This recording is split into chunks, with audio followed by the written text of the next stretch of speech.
Today we're looking at Iceland. Specifically, its fiery side. It's not just about the latest volcano news, but really digging into how a whole country lives alongside Yeah, this constant geological activity.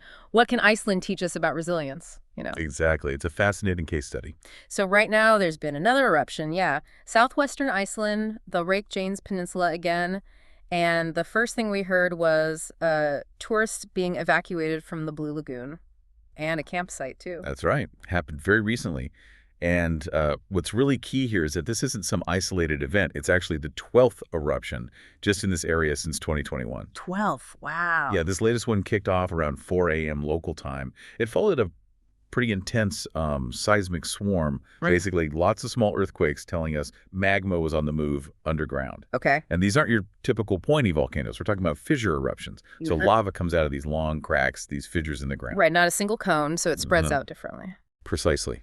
It makes predicting the flow path a bit more challenging.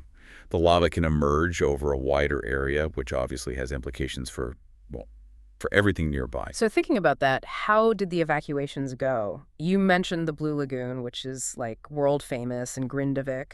Was it orderly given these fissure flows? Well, reports suggest it was handled quickly. Guests at the Blue Lagoon, yes, and people at a campsite in Grindavik were moved out pretty sharpish after the tremor started. Grindavik, the town itself, has had a rough time since last November. Lots of disruption. Yeah, I remember hearing about that. But the good news with this specific eruption, for now anyway, is that the authorities, like the Icelandic Met Office, are saying the town isn't currently threatened by these particular lava flows. Okay, that's a relief. It really shows how sophisticated their monitoring and their preparedness systems have become. They're getting very practiced, unfortunately. Practiced, yeah. But it leads to the bigger question, doesn't it? What strikes me is the long-term view. Experts are saying the Reykjanes Peninsula could see this kind of thing, these eruptions, happening for decades. Decades. How does a community even plan around that? It's a huge question Mm-hmm. because, yeah, it's not just, oh, another eruption. It's potentially a whole new geological era for them, a long-term reality. Right. And you have to connect that to the bigger picture. How does a place so famous for its unique geology, so reliant on it for tourism, like the Blue Lagoon itself, how does it function when the ground is literally, reshaping itself constantly? So it's not just about reacting, it's about fundamentally adapting. Absolutely. It forces you to think about living with these powerful natural forces, Mhm. not just against them.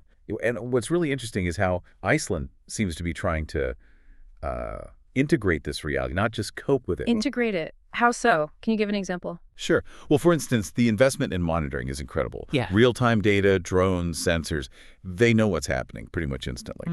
And they've built these huge earth barriers, trying to divert lava flows away from critical infrastructure or towns. Right, those barriers. Yeah. It's like this constant dance between being awestruck by the power and figuring out how to adapt practically, Mhm. trying to turn it from just a recurring crisis into something, well, almost manageable, maybe even a managed spectacle in some ways. A managed spectacle. That's quite a phrase. It speaks volumes about that adaptation, doesn't it? It really did. It's about finding ways to coexist rather than just resist. It's a pretty compelling model, maybe, Ah. for other places facing long-term environmental change. Okay, so let's summarize what we've dived into today. There's a new eruption in Iceland, part of a pattern on the Reykjanes Peninsula.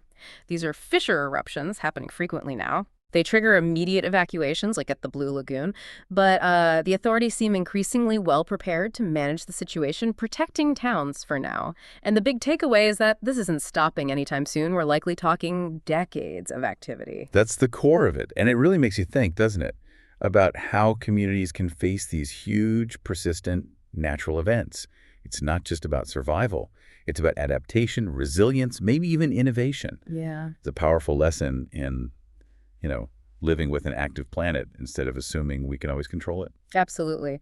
A real reminder of nature's raw power, but also, I suppose, of human ingenuity in finding ways to live alongside it.